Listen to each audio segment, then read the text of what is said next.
April 26th is Power of Econ Day. Stay tuned at the end of this podcast to find out about the free, engaging financial literacy resources for Power of Econ Day, brought to you by Econ Essentials and Discovery Education. The best professional development for math teachers and how to use it. Episode 294. The 10-Minute Teacher Podcast with Vicki Davis. Every weekday, you'll learn powerful, practical ways to be a more remarkable teacher today. Today, we're talking with David Petro, a math and science consultant from Ontario, Canada. David, you have a real belief about the best PD that you have ever had. What is it? I'd like to say that the best PD that I've had and I have been using for almost 8 or 9 years now has been Twitter. In fact, to me, Twitter is more than a place that celebrities and politicians can share their thoughts. Turns out it's actually a great place that educators meet and share what they're doing in their classrooms. Some of us, me included, have gotten frustrated with Twitter because it's not quite, used to. I could go in the airport and tweet out, hey, I'm in the Atlanta airport. And then other friends would see it immediately and we could meet up and chat and have lunch. And it used to just be chronological and you'd see everything. And now we're not seeing everything quite as much as we used to. How are you getting around that problem? I guess I kind of use Twitter differently. I don't use it as a communication tool between people, at least not at first. I use it to look for things that relate to education. And to do that, I actually really focus more on hashtags instead of people. So I'm less worried about people following me or me following people. And I instead worry about following hashtags. When I'm using Twitter, I'm using an app like TweetDeck. I've got my different hashtags lined up, and I'm looking at what people are sending using those hashtags. Okay, so what are your favorite hashtags, David? Because everyone has favorite hashtags, right? Mm-hmm. I guess when I first started using Twitter, I thought, hashtag math would be a really great Twitter hashtag to follow. But as it turns out, there's a lot of people that don't like math. And they're happy, and they're happy to talk about it and say lots of bad things about math on Twitter. But I quickly found out that math chat, hashtag math chat, is actually a really great hashtag because usually when people use that hashtag, they're basically saying, here is something that is related to math, and there's usually a picture, there's usually a link to something related to math and usually related to math education. That's actually quite useful. That means that tweet has really got some meat to it. It turns out that there's lots of quote chat hashtags. There's SciChat and EdChat and LM for elementary chat. There's LM chat. And when people use those hashtags, they're basically saying, hey, this tweet is about something to do with this thing.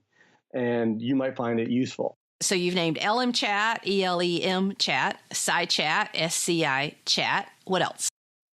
So you said we only have about 8 to 10 minutes. I've got a list. Give us some and tell us what they're about. I usually use math as the main focus of my Twitter presence. And so some of the math hashtags that I use besides math chat, one of the most recent ones that has actually become quite popular, and it's kind of funny to say, it's MTBOS.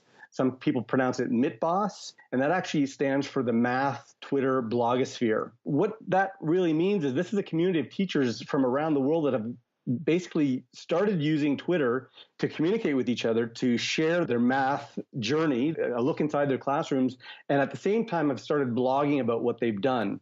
And so it's a combination of looking at blogs and reading Twitter, and they've all sort of created this community of math teachers.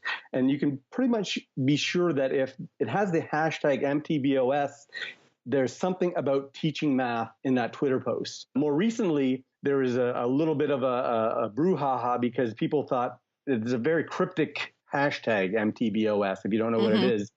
And I think it might have been Dan Meyer, I know he's been on your show, who suggested changing that to hashtag I teach math. And so that seems like a much more reasonable hashtag to use. So MTBOS or I teach math are really also great hashtags to follow. Yeah, the one thing about using a cryptic hashtag is that sometimes it does keep the spammers away, doesn't it? It does. But it can also keep people who might want to find it useful away too. That's right. It's a double-edged sword. So that's great, the conversations that you're having. Now, are there any other ones that you recommend that you find really useful? I find that in terms of hashtags, you have to really try stuff out. And so when I like using SciChat is another good one, because that one is usually related to science education. As a science consultant, I'm looking for that. There's all kinds of variants on hashtags. So even for our people in the UK, they'll use maths chat with an S. Mm-hmm. And so there's you just have to sort of try with variants. And it really does depend on what you are looking for. Because I'm mostly dealing with math, that's kind of where my focus has been. But if you actually just search on that thing called Google for educational hashtags, you wouldn't believe the list that you'll come up with. And we'll put a link in. Jerry Blumengarten's Cybrary Man 1 has lots of great links. So, David, tell us a story of, because I'll tell you this. I mean, I've trained teachers on Twitter, and then they go and delete their Twitter account right at the end. And I'm like, oh, my goodness, there's so many useful things. Tell us a story about something that's happened that you found about on Twitter and it improved the classroom. So, if I can go back to the MTBOS, this is a grassroots group of teachers who actually, they started to create their own conference in the summer. They call it the Twitter Math Camp. At Twitter Math Camp, they call it, if you've used Twitter, you might heard the phrase a tweet up. Do you know what a tweet up is? Oh, of course. So that's when you physically meet the people that you know on Twitter. And so they've developed this huge tweet up where they meet at some place in North America every summer for 4 days and just, talk about math. They have, like a regular conference, only it's super grassroots.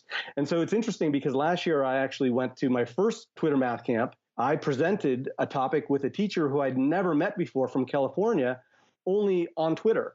And so we actually presented a workshop together, and it was a really interesting experience to present with somebody cold that you've never actually physically talked to before. Awesome. And so what did you take away from Twitter Math Camp? Did you have a lot of resources, a lot of ideas, or how did it compare to, the other more formal math conferences you go to?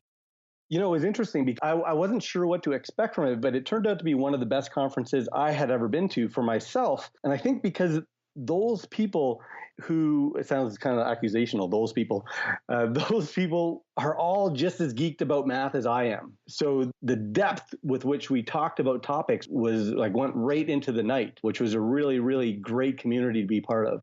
Okay, so as we finish up, 30-second pep talk to math teachers on jumping in to Twitter for learning about math. Don't write Twitter off. It's a great place to find stuff. As long as you're not looking for anything too specific, that feed is a really great place to find ideas that you've never thought of before, to teach math and to bring math alive for your kids every day. So teachers, sign up for Twitter. Use something like TweetDeck. I use something called Hootsuite. Yes, the algorithms have changed, and lots of us who've been around for a long time have complained about it. But you know what? There's still a lot of usefulness in Twitter. I still find it useful, even if it has changed from the, quote, good old days when I could actually meet a friend in the airport because I tweeted it out and they saw it on Twitter. So things do change on us, but we can still use these tools for awesome professional development.